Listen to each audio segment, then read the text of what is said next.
This is Norman Sylvester. And I'm Jeff Dodge. You're watching Tales of Old Portland. We're here to examine the hardships and struggles of those that came before us, particularly the African American experience in North and Northeast Portland. In this episode, we're looking at coming to Portland, all about the journey.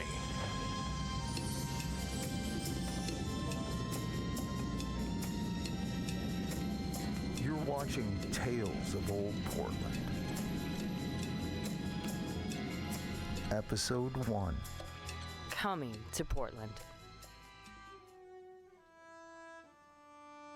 Named after a coin toss between Francis Pettigrove and Asa Lovejoy, Portland, Oregon was almost called Boston. Instead, Mr. Pettigrove's hometown in Maine would become the namesake of Oregon's most populous town. In the late fall of 1805, the Lewis and Clark expedition and their Corps of Discovery would unwittingly pass the future site of what would become Portland. Traveling the Columbia River in search of the Pacific Ocean, they had recruited the services of French-Canadian fur trapper Toussaint Charbonneau and his Shoshone wife Sacagawea as translators for their journey. Also with them was William Clark's boyhood companion, servant, and slave, York.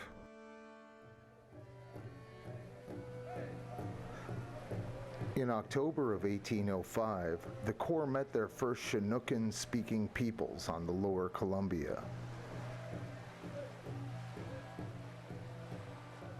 York proved indispensable upon the return trip, serving as an emissary to the various tribal nations and in many instances negotiating the expedition's very survival.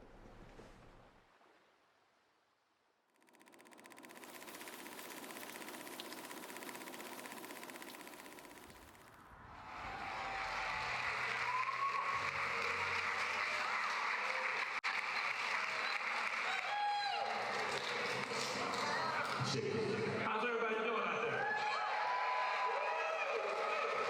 Welcome out to our little journey of music tonight. I want you to understand that this music presentation is not a political statement. We're not going to linger on the brutality of slavery. We know it happened. We understand that we came away from that. But we want to give thanks for just being here together. I want to say to everybody that music is the fiber that connects us. Yeah. And we are a beautiful tapestry. Amen. Can I hear an amen on that? The one thing about progress, as you know, progress has displaced cultures over the years. Right. You know, and that's the problem. That's progress. I mean, when we talk about the Africans being brought over for slaves, displacement for progress in the South, for textiles and sugar cane to be farmed, and that whole sad time. The plains over across the Great Plains of this country, when Native Americans were displaced for the railroad and the industrialization of that displacement, you know. But it all started on the shores of Africa. People just minding their own business, playing drums, living godly, strong lives.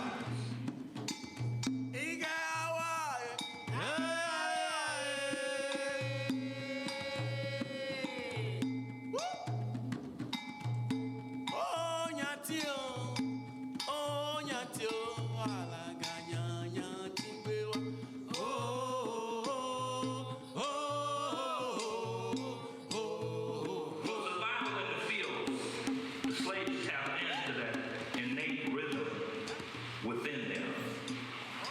And they used it to survive with the word, the rhythm of picking cotton, because I picked cotton when I was on the farm.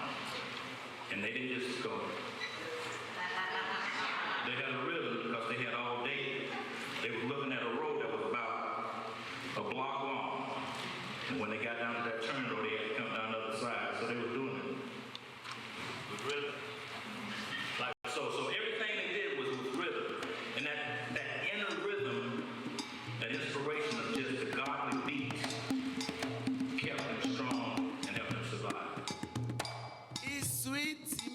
was because of cotton. It was because of cotton. Yeah. It was because prior to the cotton boom, slavery wasn't as economically feasible as other labor systems in a lot of places. It didn't die out in the North due to any sort of humanitarianism. It died out in the North because it wasn't economically, it didn't make economic sense anymore. But with the, the advent of the cotton gin and cotton production.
But what's interesting about the Civil War, one of the reasons why the Civil War happened, is the 3/5 clause had ceased to do its job.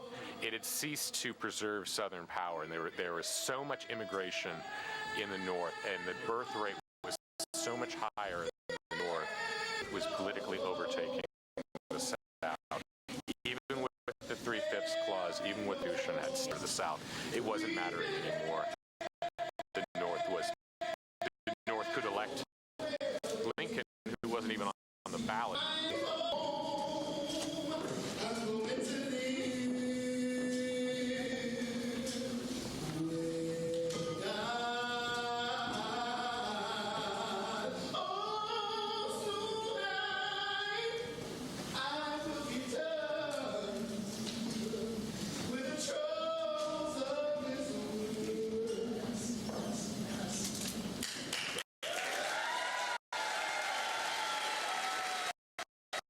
The Civil War was fought over the expansion of slavery. If I had to go with one, it was the expansion. It was because Lincoln would have been perfectly happy preserving slavery where it was, keeping it quarantined to the South. Slavery started back in the 1600s. And it lasted up until Abraham Lincoln did a Bruno Mars. Stop it! Wait, I want to give these people salvation. I want to draft the Emancipation Proclamation. So that happened in 1861, got ratified 1862. And then the 13th Amendment came in 1865. The Great Migration was 1916. 6 million African Americans just went everywhere. And the rest is history.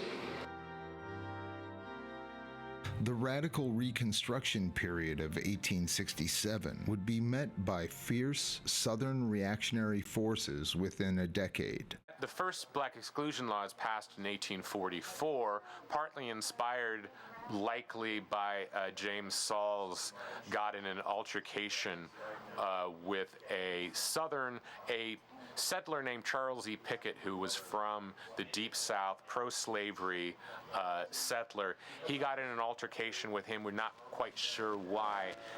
Sauls got a group of Indians and allegedly threatened the life of this white settler. He had been a cook on a naval expedition, was with the expedition for about a year and a half, was present when they discovered Antarctica, went to Australia, was involved in massacres. In 1850, there were 54 African Americans in Oregon out of a population of 13,000 residents. Another 153 people were recorded as being Hawaiian or mixed Northwest tribal descent. You know, black people, you can trace black people being in the Northwest, going back to, you know, Astoria and the Hudson Bay Company. So we're talking about over almost 400 years. So it's not like it was unusual to see a black person out here. The ship he was in wrecked off of Astoria, and he and two other black men deserted from the expedition at that point. The rest of the expedition got a new ship, and they left and went on. And being a black man working on the river in the 40s, he stood out. As far as Oregon becoming more populated, he probably, and I think he probably went up north to Washington, where things were a lot more hospitable to people of color than they were south of the southern side of the Columbia. The blacks who arrived during this period were denied the free land granted to white settlers through the 1850 Donation Land Act. Do you understand that I think 1896 a black man died, and about 500 people showed up to his funeral? The mayor and the city at the end of the time showed up, and if you read the old Oregonian articles, it broke their heart that he died. The people who came to Oregon on the Oregon Trail were mostly from the Midwest. So they'd come from places, most of which had black exclusion laws at some point in their history. Most of those black exclusion laws were against runaway, and they were worried about runaways coming into their communities. They were worried also that slavery might be ended and there might be like a refugee sort of situation of people coming in. For one thing, if you go back almost 20 years, there were very few black people in Portland. I think in 1900 there may have been 300 or 400. And back then they were actually pretty integrated. They didn't care where black people lived. There's so few of them. Once Oregon became a territory in 1848, they passed another black exclusion law. So it seems almost at every time there's another milestone, another black exclusion law gets passed. Though Oregon refused to recognize slavery, it would also deny persons of African heritage the right to own land or work in the state, even suggesting lashes for those who violated. The state also bans any black person from living in Oregon and owning property. But we didn't really get real racism on black people till black people, like I tell people, start leaving Jefferson County, which is where most black people lived in 1900, was in Jefferson County. When black people started migrating to the city, I'd say somewhere right around 1910, somebody woke up and goes, "Oh my God, there's all these black folks here." You know, then we probably had, I don't know, 2,000 or 3,000. But about that time is when the first redlining started hitting. I'm the kid that's all the candy. I'm a Yankee doodle dandy. I'm glad I The Golden West Hotel was the center of Portland's African-American social and business life during the early 20th century. Established in 1906, it became the last refuge for many African-American travelers who had nowhere else in the state to stay. Well, that was a black run for the railroad, for the porters who would come into town would stay there, and that was that area around Old Town. That was the original sort of black area. It would eventually close in 1931, a casualty of the Great Depression. There was a lot of the families were railroad connected. Actually, my dad, when he came to Portland as a result of being hired by the Union Pacific, as to be a doctor for the minority works. Because it's always the first black doctor, which is a real fallacy. We're finding that Dr. Marion might have been, J. Marion might have been the first doctor. Families that come here, talk to families in Arkansas and all the places, and say it's nice out here. You can get a job, and you can do this, and a lot of the big jobs like International Paper Mill and all these places were laying off, and people would migrate this way to be with their families that been out here a long time, saying the grass is greener. Come on out here, you know. So they came out to the Northwest, which is a good commitment, because you come in 2,700 miles, 3,000 miles from home. And a lot of those people had never traveled. They hadn't, and to buy property, because my father, on my father's side, my God, I think almost everybody on his side came up here from Mississippi, different parts, you know. I was born 25. I'm 92. 92 years old. New Orleans, Louisiana, Y-L-I-N-E, L-I-N-E. You know, it was at that time.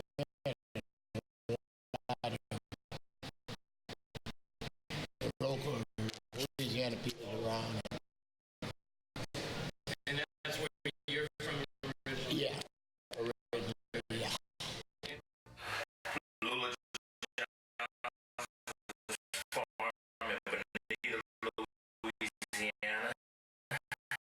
We have a house. South. Came from New Orleans, 1930. Both. I was born. They married in Nebraska. My mom's mother, Mother Rose, was in Omaha, and that's where they got married. They met in Kansas City, Missouri. He came over here in 1929. I was sent, but I came here from Texas, San Antonio, Texas. My dad from Texarkana, Arkansas, and my mother from Forest City, Arkansas.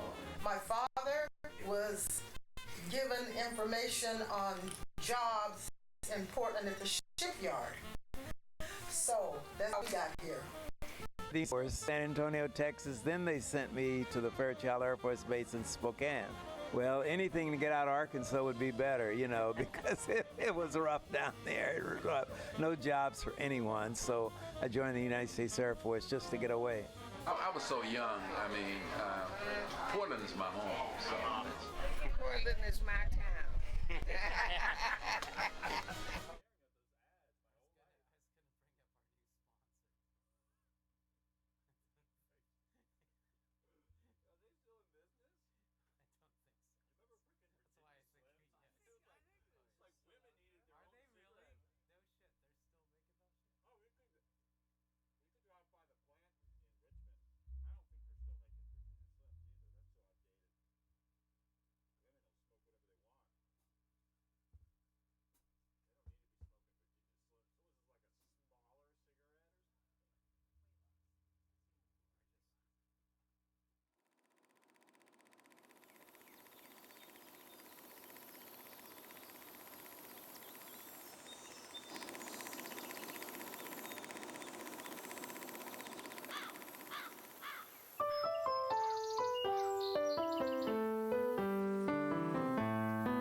This is Norman Sylvester. And I'm Jeff Dodge. You're watching Tales of Old Portland. We're here to examine the hardships and struggles of those that came before us, particularly the African American experience in North and Northeast Portland. In this episode, we're looking at coming to Portland, all about the journey.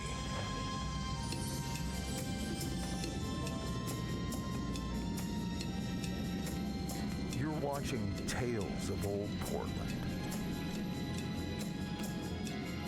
Episode 1. Coming to Portland.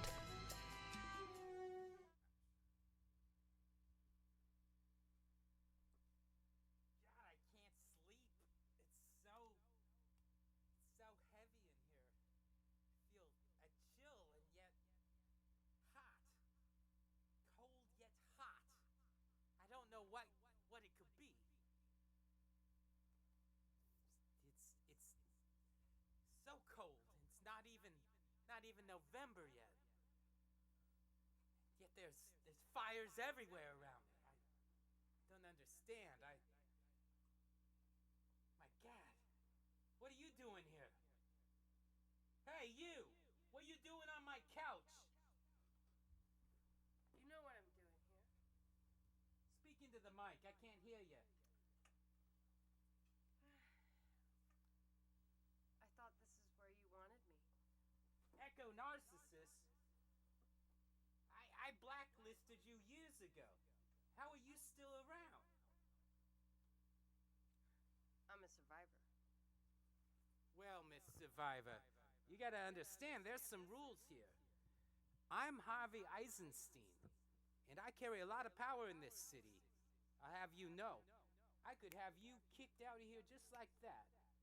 Except sometimes I change my mind. Sometimes I, invite my friends Matt Lauer and Jeffrey Epstein and, Woody Allen. All my buddies come and we throw these cake parties with each other, and it's really enlightening discussions that we have.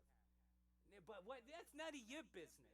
I had you blacklisted. Why are you still here? You're a communist. You're a member of the Communist Party. You shouldn't have a job.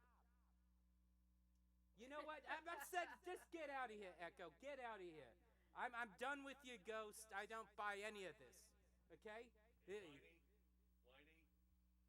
What? Who's that? Whitey, I come down from beyond the grave, make a little magic.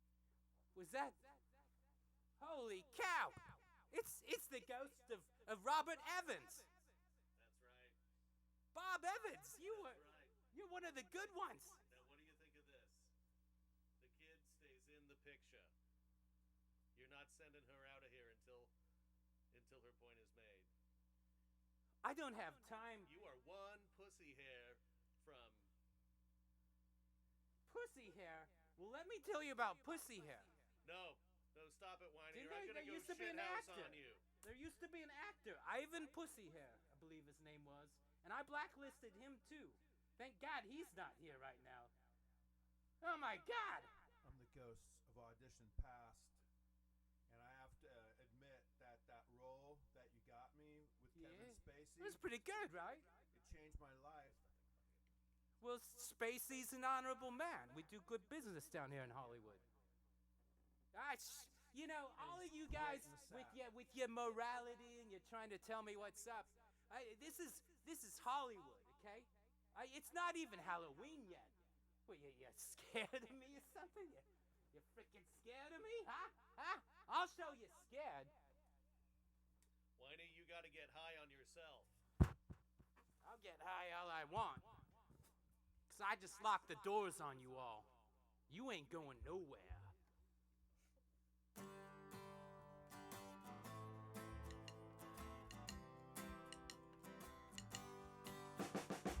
Clouds so swift, the rain won't lift, the gate won't close, the railings froze. Get your mind on winter time, or you ain't going nowhere. Yeah.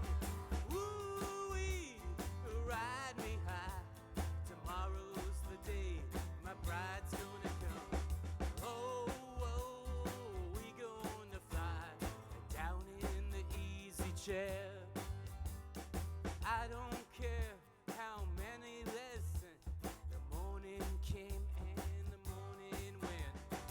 Pack up your money and pick up your rent. You ain't going nowhere. Ooh-wee, ride me high. Tomorrow's the day my bride's gonna come. Oh, we gonna fly down in the easy chair. Play some, Commander!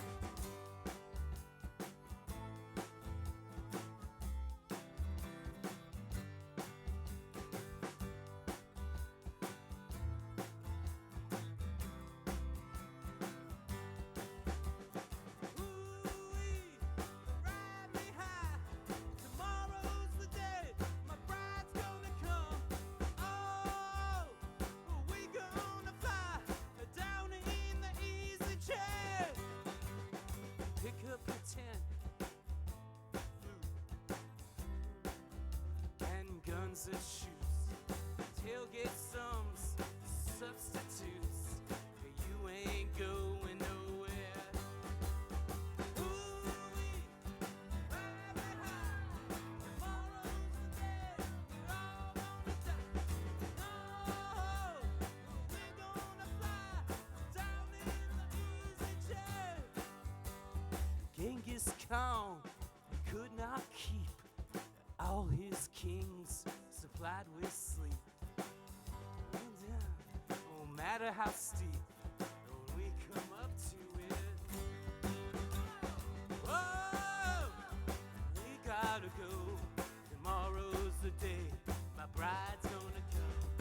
Oh, we gonna fly down in the easy chair. One more time and now. Oh, we'll ride me high.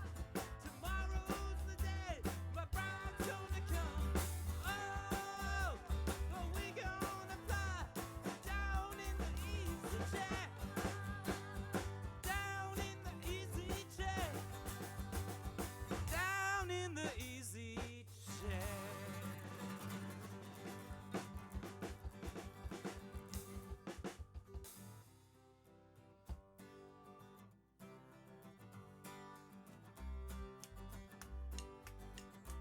You may beg, you may borrow, things are sounding to tomorrow. Sounding tomorrow. And if you think you're coming, we can soon I wasn't born to follow.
Welcome to the Pazza Revolution Band Variety Hour. I'm your host, Jeff Dodge. Got Echo Narcissist in the house, Rich Reese on the drums, Steven Sabila on bass, the Commander on the harmonica, David Craig and all his friends, and a special guest coming any moment. Yeah! And if I do tomorrow, I head to another place. The sun is out. I wasn't born to follow.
We seem to be back.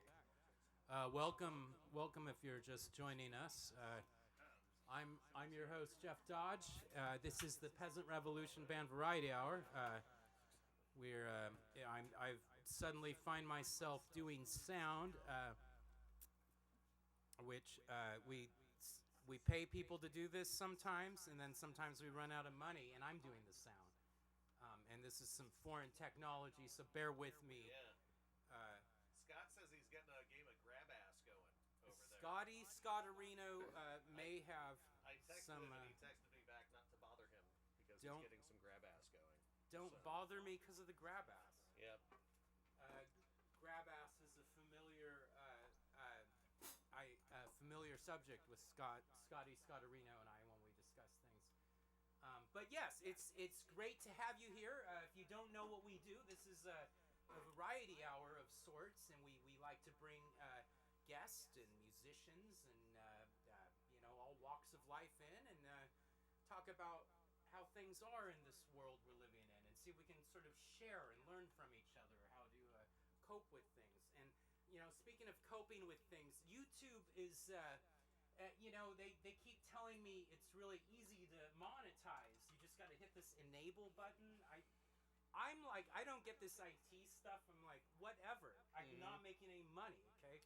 Well, so I've gone to outside resources, Rich. We're going to get a little extra. We're just going to do it the old-fashioned way. And David, I don't know if you can get a close-up of this, but we have a lovely new sponsor that hasn't had much in a while in the way of... I can't see who that is. As you can see, this is very important work. They're at work. It's some lovely ladies, and she's like, Those are both women. Mind if I smoke? And this is before the rejoinder was, do you mind if I die? And they didn't say that back then. They said, don't settle for some of the taste some of the time. Viceroy gives you all the taste all the time. Viceroy was a heck of a sig. Viceroy. So we're happy to announce the return of Viceroy as one of our sponsors, and we're just going to see where that goes. You know what, Jeff? You know what the Viceroy is great for? What's that? And this is a Salem term. Mm-hmm. And it's a nibum. Nibum. Yeah, that's a nicotine-induced bowel movement. And that was my good friend Nathan Jr. came up with that term back when we were kids. And I shouldn't laugh. But I laugh because I think I know what he's talking about. Yeah. I used to ingest a lot of tobacco, and there was this weird combination of things that could. It's like really the night before you have 5 or 6 situations. bottles of wine or something, and then you settle into a Viceroy the following morning. And right. Yeah, that's going to get a big chunk of your hangover. Which is out why of the way. Viceroy also doubles as sort of, if you're kind of backed up, kind of get you all normal and stuff. Still live streaming. Are the kids watching this still? Documentary.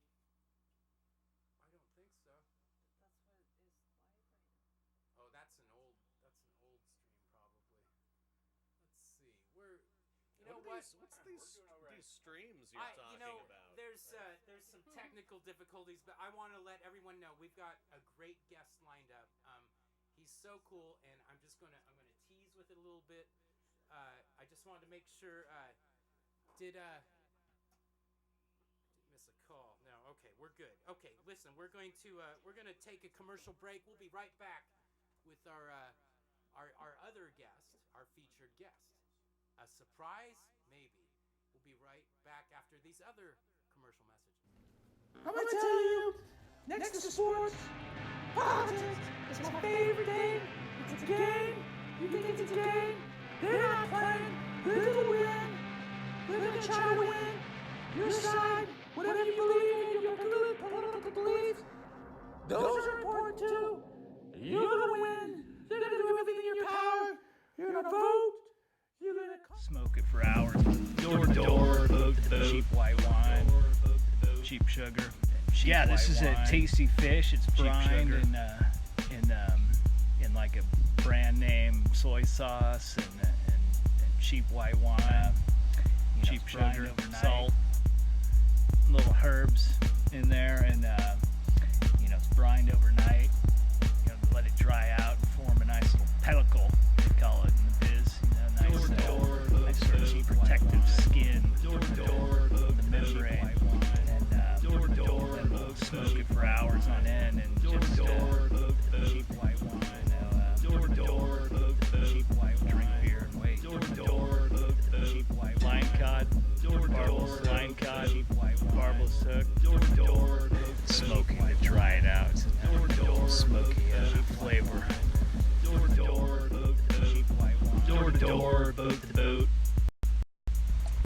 range, line caught, barbless hooked Chinook.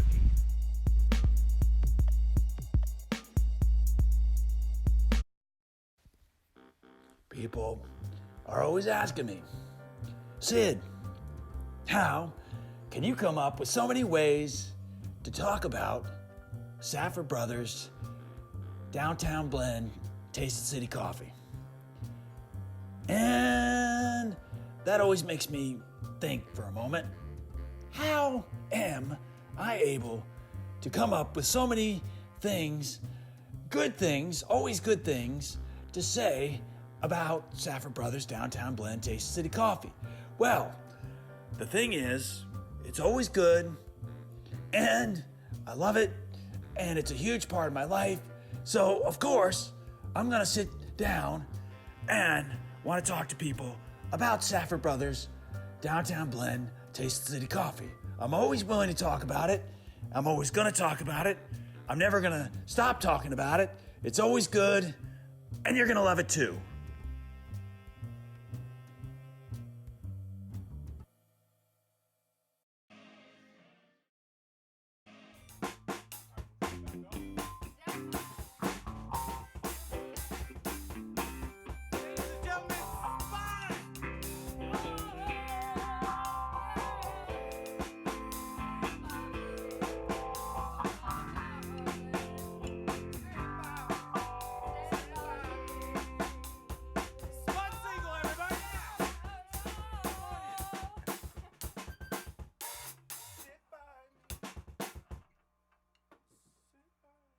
Yes, thank you. Thank you so much for taking time out of your busy schedule. Oh yes, I'm happy to, Jeff. Here, make yourself at home, and we're just gonna put this big microphone in front of your face. That is a big microphone. It's fluffy. It's feedback. Yeah. All right, there we go. And I will talk into this one, and we'll see how we do here. Oh, I think I know how to fix this. I'm gonna bring that down, this down a little. Now that we're out of the music part of the show for a little bit. Did you happen? No. So Spud, how do I know you? We know each other from way back, but Yes, music. music on. I recall, as far as getting to know you, sort of the marathon being very instrumental in us. Oh, as we were working together as. Like, how many years did we do that? Yeah. Well, that was probably when we became intimate. Our intimacy began at the Portland Marathon. Yes, but before that, it was all. Is that sketchy Stooge Yes, kid? yeah, exactly. What is that guy up Yeah. to? I don't think I trust him. Is my Mando safe? Oh no, it's fine. Did you bring an instrument? I did bring my Mando. Okay, It's okay. right Well, here. there's no need to rush, but yes, you are. At least I brought the case anyway. Oh, okay. Hopefully it's in there. I think it's. Peter Spud Siegel. That you are renowned throughout the Northwest as one of the best mandolin players by my account, and I think a lot of others. What got you into playing that instrument? Well, it's funny because I grew up just playing rock and roll, keyboards, Where in did New you grow Jersey. up in New Jersey? Yes. And in New Jersey, I didn't know what a mandolin was, actually. You got drafted as a kid into a band, right? Right. Well, I was how I got my nickname Spud was from the famous Potatoes. Okay. So I came out west where my brother got me a job working with the Forest Service, and he was playing this old-time fiddle and banjo crap, and he had this old mandolin, and so I picked that up and started wailing on it, and I liked it. It stuck. stuck. I took. Did you grow up playing guitar at all? I thought you started Yeah. on Well, keyboards. I did. We had, my youngest brother was just younger than me. He was a prodigy keyboard player. Okay. He went on to play in the soap operas and cathedrals in New York City and Juilliard School of Music, all that. But I wasn't quite as talented. But growing up in the shadow of him, I was around a lot of music and a lot of show tunes and things. Too, right? And my oldest brother, Dave the Kid, is who I became in the band Famous Potatoes with. He's the one that had the mandolin that I happened to pick up, and that's sort of how it all happened in a nutshell. All right. Yeah. And what were some of those early musical influences at that point? Well, I think the one thing that really got me going to play the music is the stuff that I play now and that I started playing then was going to these festivals. We first went to the Weezer old-time fiddling, the fiddle contest and convention. It was a great big party for, a whole week long, and all kinds of music was there, not just, fiddle tunes, but, the bikers would show up, and it was quite a party. But I was totally blown away by seeing these musicians playing just acoustically in this pub or in this bar, Clifford's Tavern. Mm-hmm. And these people that I'd never heard of that were playing just amazing, jamming together. It was like Vassar Clemens and David Grisman, who I never heard of before. They weren't famous to me, at the time, but there they were. They were all like just jamming together with all these people, and I was just turned on by that sound and that magic. That was the moment. Yeah. And so you would say your music now still. That's when you're. Well, yeah, I flying, still think about that time, and I have some old cassettes, that we recorded back there, and of some of these, not those sessions, but just sessions in the rodeo grounds there. Right. So Steve, my bass player, we go way back to the high school days of jamming together. In college, we played some pretty crazy parties.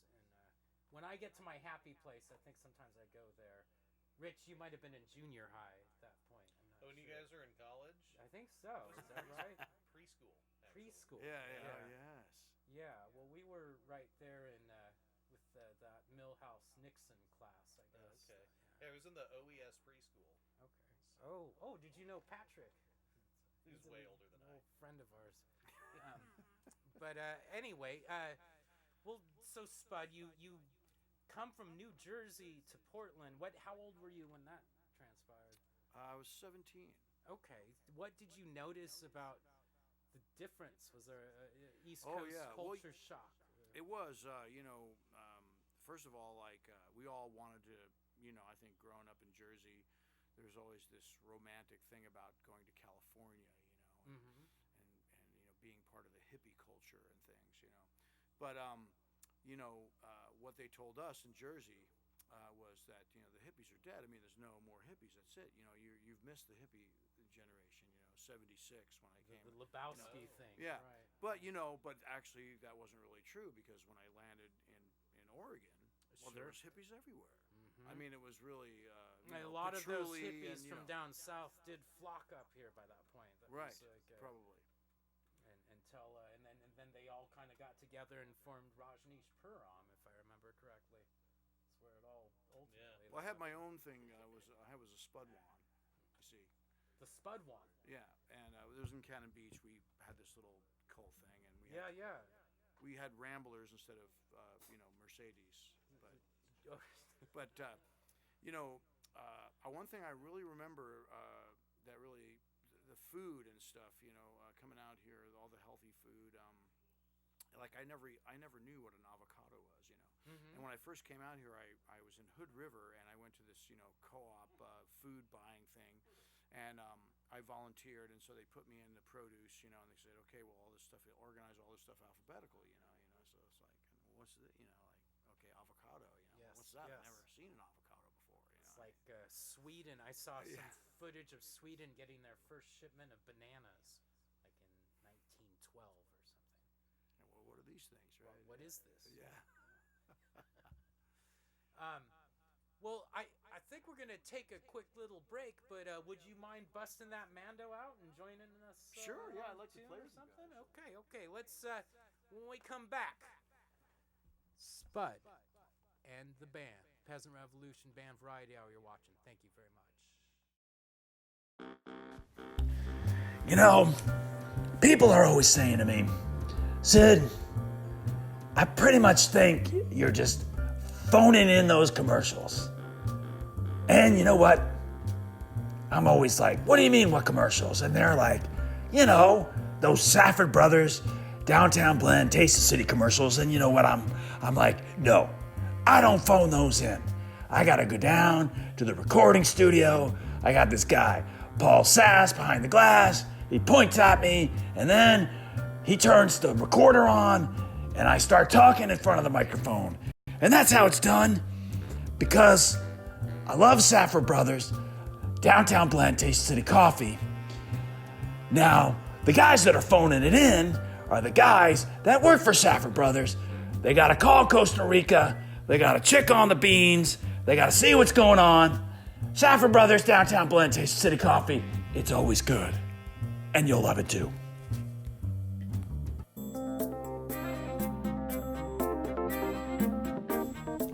The Garden Ferret 3000 is the only tool you'll ever need for your garden. It knocks out weeds in seconds. You're left with a beneficial mulch for your garden. Maybe you just want to have a tool you can show off to your fellow gardeners. The best thing is the Garden Ferret 3000's easy cleanup feature. Just hose it off. It's available at these fine stores.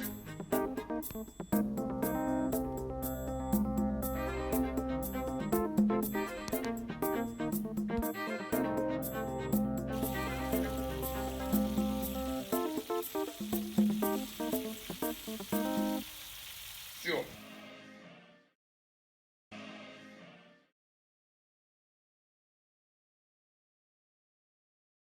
have to give me the lyrics.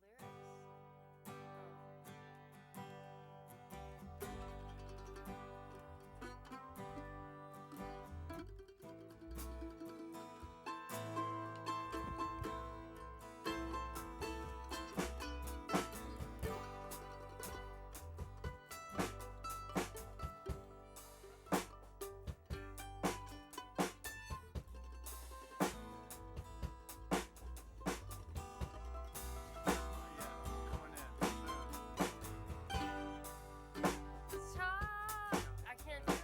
I'm sorry. Push the B minor for here we go.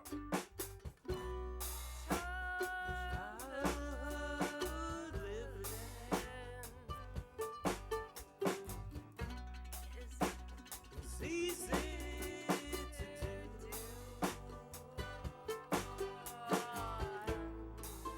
The things you wanted. I bought them for you.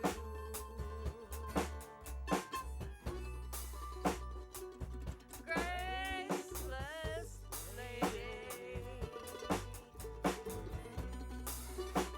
you know who I am.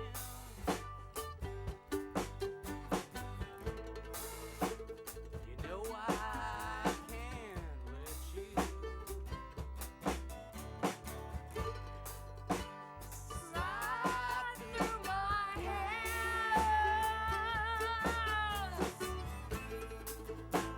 Wild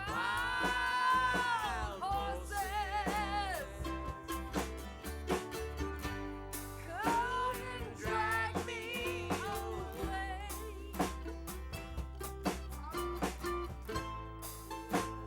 Wild horses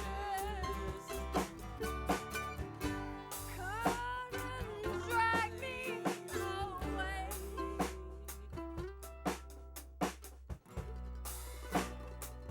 I watched you suffer,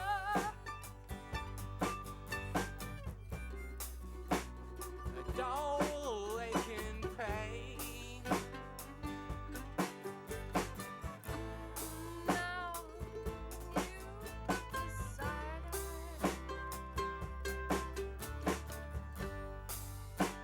to show me the same. No sweeping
someday.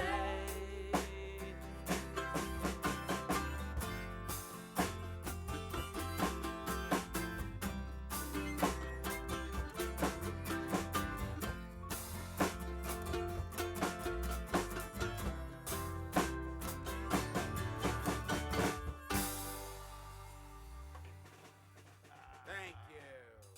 Be right back after this brief word from Yeah, you're the grill master.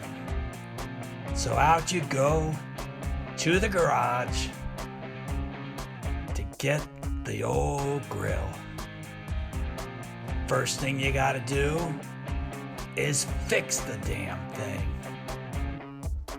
It's seen a lot of wear and tear in its day, and there's no grilling without some lighter fluid and some charcoal. Oh no, where's the charcoal? It's a trip to the store. So forget it. We'll cook you the steak of your dreams. Just come on over to Billy Bob's Steakhouse. We have a patio and a deck. You're not gonna regret all the effort you save yourself by treating yourself to a great steak dinner. We're gonna tell you. They're telling you every time. Are you gonna listen? Them.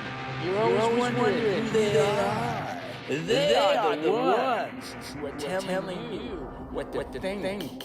And you don't have to think like them. You're not gonna think like them. All right, yeah, this is the last one. Last one for today, right? Yeah, hey, Sid Sebastian here, telling you what you already know, but you need to know more about. It's Safford Brothers Downtown Blend Taste City Coffee. It's the best. It's the only coffee I'll ever drink. And if you give it a try, chances are it's the only coffee you'll ever drink. Once you taste it, and once you realize how good Safford Brothers Downtown Blend Taste City Coffee really is. It's always good. Always good to the last drop. It's always good whenever you just want some good coffee. That's when it's the best. Safford Brothers Downtown Blend Taste City Coffee. You'll love it. I love it. It's always good. And have some today. All right? I'm done.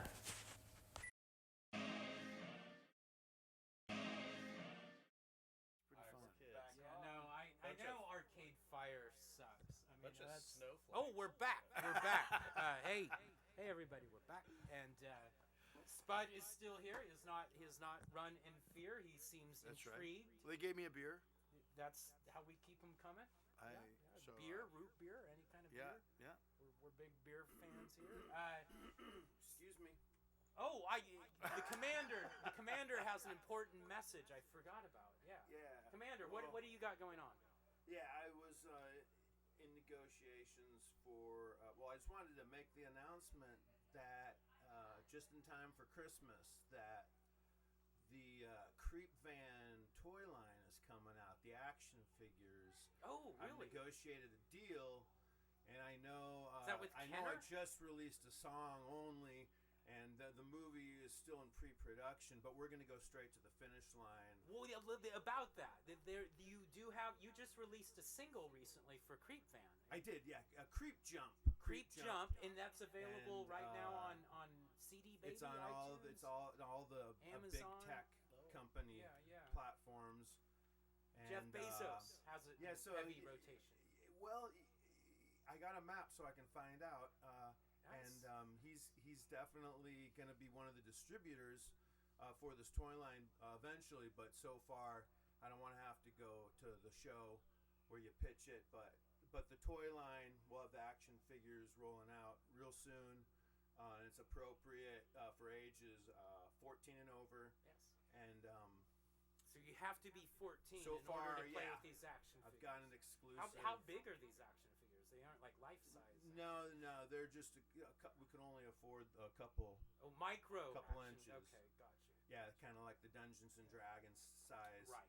But you don't paint these. These will come fully painted in 2 or 3 color platform, spray painted. Good. You know, pre-painted. I can't. Custom built creep van action figures. Can't tell you can put them in your mouth, but yeah, they're exclusively going to be through Toys R Us. Toys R Us. So they aren't dead. Toys R Us is back with the new creep van line. That's great. It's great to hear, Commander. And if so they want to buy excited. your single, I went looking for you. The official name of this recent single is Creep Jump. Creep Jump. Creep Jump. So look up Creep Jump. Should come right up out there. Get Creep Jumped. Creep Jump. That is wonderful. Wonderful news. Thanks, Jeff.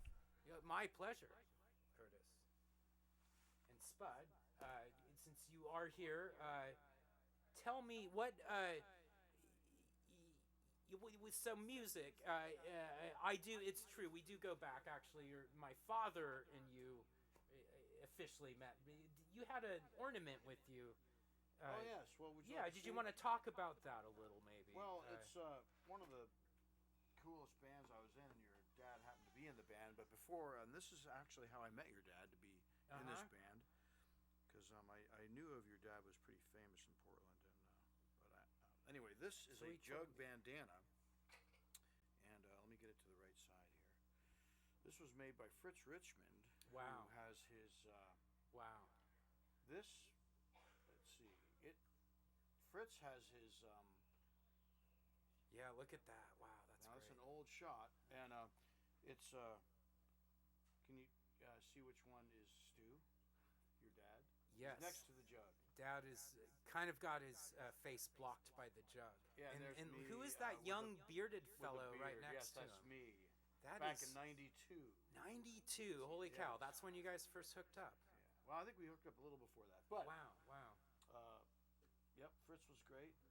And Fritz he made Richmond those, had a huge body of work. his wash tub bass is in the Smithsonian Institute. You can go there now. I You can see forgot it. to look. It's there.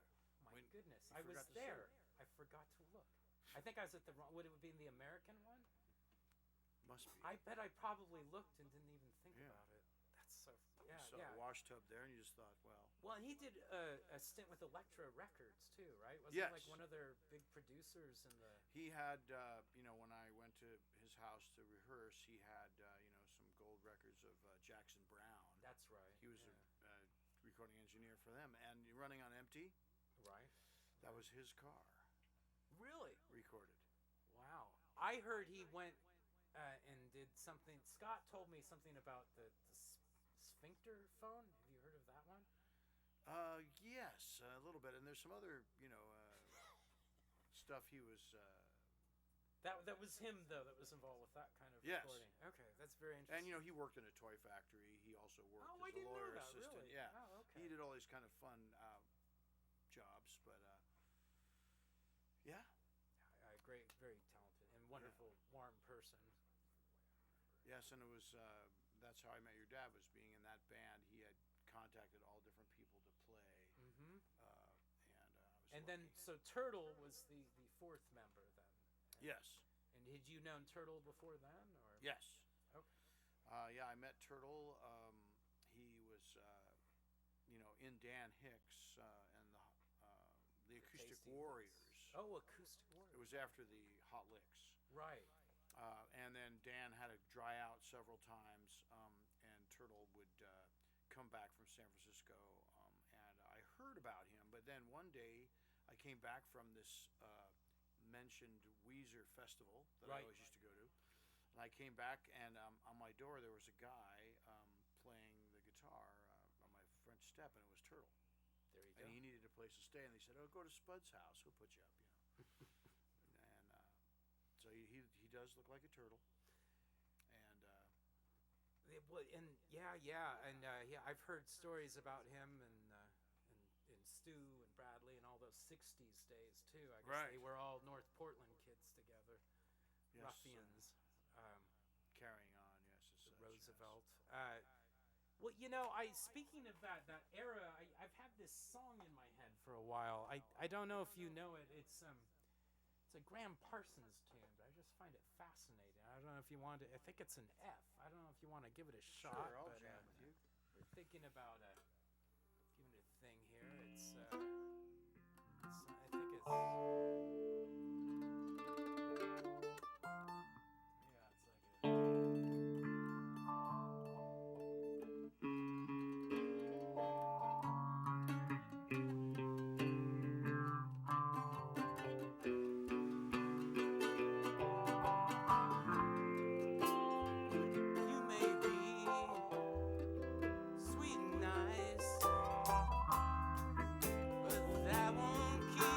Warm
Yes.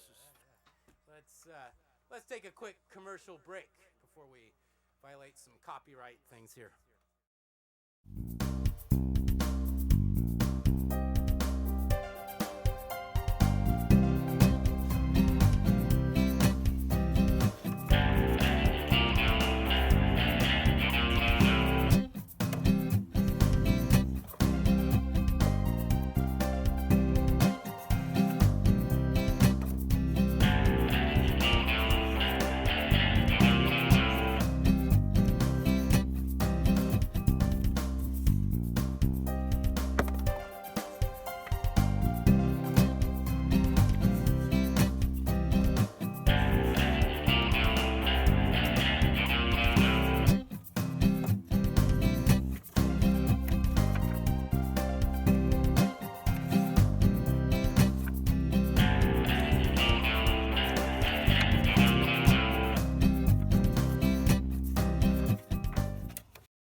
Come to a world I have created just for you. A world where you enjoy the pleasures of epidermis. Skin so beautiful, your eyes will cloud with the tears of pure joy that you will be crying as you worship the women who display their epidermis just for you in my Epidermis Emporium. We're open all night to allow your eyes to feast on this bounty of flesh and skin and what we like to call epidermis. It's so beautiful. It's so well taken care of. It's so lovely that you will love it too. And you will spend a lot of time at Vladimir's Epidermis Emporium.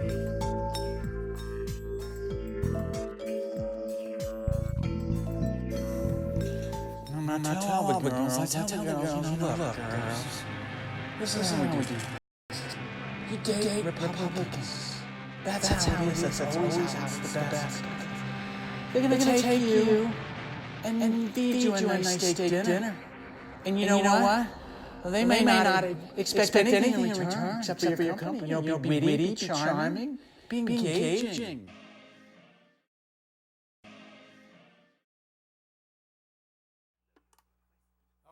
Okay, we're back, and Spud, you had something to plug, the dates. You play around, and Yes. how many different bands are you in right now? Well, it's I don't know really. I mean, I don't keep track of that because people ask me. I go and play. Like I was just asked to play yesterday, actually at the last second. To go play. And he, by the way, came last second for this show. Michael Hurley didn't want to play this gig that he was squeezing his apples at. Right. And so he invited me to come play. So I went and played some fiddle while they were squeezing these apples, and that was kind of cool. That's not like a musician term, squeezing the apples. They were literally squeezing. They were literally squeezing apples, and I thought I might have missed that one. I wasn't. But one thing that was very interesting was the actual apple juice was red. Okay, interesting. So it was a red apple juice. Red apple juice. But I have a calendar that I post all my gigs on. And that's here at Peter Spud Siegel, SIEGEL.com. Correct. PeterSpudSiegel.com. You can, and there it is. There's his calendar. My Google calendar. What do you got coming up? You have something this Saturday. Oh yes, well, and I'm. The Colombians. You're playing at the Edgefield this and Saturday. Yep, and I'm 7 also to 9. playing. That's all that's on that. But I'm playing with Lauren Sheehan there at 1 p.m. If you can see. Oh, Lauren Sheehan's string band. At the Roots Festival down in Same Turner, day. Oregon. You're double dipping. Yes. We're playing actually a fundraiser the night before, and then Sunday, I play the first Sunday of every month out at Rock Creek Tavern with Mick Doherty. Oh, cool. All right. On Hammer Dulcimer, and we the play first some Irish Sunday tunes. of every. Okay, yeah, wonderful. and then the first Saturday every month at Edgefield, but it's all on the calendar. I'm hoping to get some dulcimer and you on our new album. Spud also is one of our featured artists from the Moon Landing Conspiracy. Is that right? The wonderful mandolin playing on Mr. Truman's War and a couple other tunes. And trumpet on something. Didn't I play trumpet on something? And we're going to need some more trumpet. We need some more This trumpet. new album, I don't want to give it away, okay? But I don't know if you can get a close-up, but this is, I'm kind of in character right now. And Commander, if you want to step forward, you seem to be a little bit getting in Commander character. I'm growing this beard for you, Jeff. Yeah, so that's all the hints we're going to give you, and that also almost every one of our shows has a little bit of a hint in it somehow. But parody as you will have it. What about that great gal that was singing here before? Could she... Oh, Echo Narcissus? Well, she could probably join us, I guess. Echo Narcissus, if you're in the house, I wanted to talk to you about something.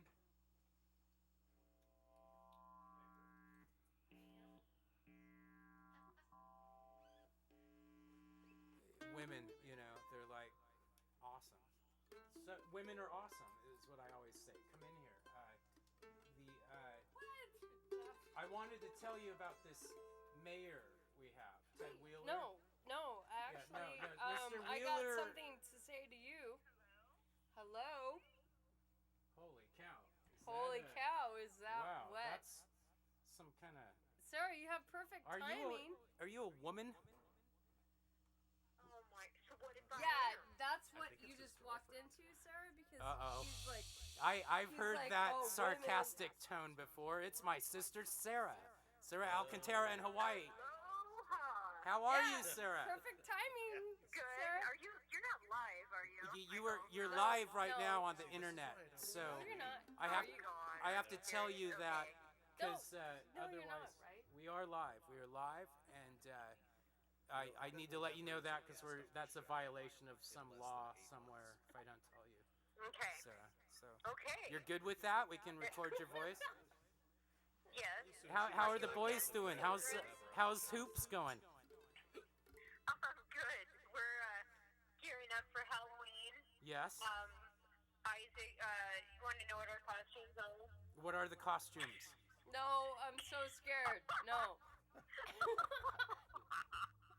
Okay, I'm Johnny from Cobra Kai.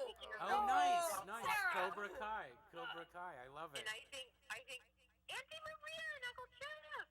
Who else do you think I'm talking Hi, to? nephews. Like If you turn your Isaac. YouTube to Trench Digger Productions, you can see us with like a 30-second delay. Shameless public. Okay, here. Let's Isaac, we're on. Here. You're on the internet. You're live on this broadcast right now. Isaac, how are you doing?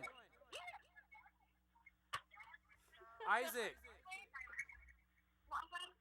Okay, Jeff, what is it, the Facebook? Yeah, go to my Facebook link or YouTube, and you should tell Isaac his game is a lot like Basilmore. I think he's got a lot. Basilmore, right? Isn't that his name? The new Blazer. He's great, Kent Basilmore. Isaac's got a lot of his moves. Bazemore. No, Skylar's Dame Dollar, but Isaac's got some Bazemore in him. Look him up; it'll be good. Okay. Well, listen. Okay, so what is it, Jeff? Yeah. Dodge? Okay, I'm on Sarah, Facebook. I know this is riveting television for everyone. I'm going to hand you off to me. Echo Narcissus and complain about our mayor a little more. But it's good Sarah. talking to you, Sarah. Sounds good. And sorry. yeah. So this mayor, Mr. Wheeler, Well, no. I actually kind of like him. I don't mind. Oh, it's my lovely honey Jamila and Echo Narcissus and my sister Sarah, and they're all saying good night, You Jeff. said Digger Productions, right? It'll take some time to get to it. Good night, Jeff.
this world just can't stay. It's gotta go, get the hell away.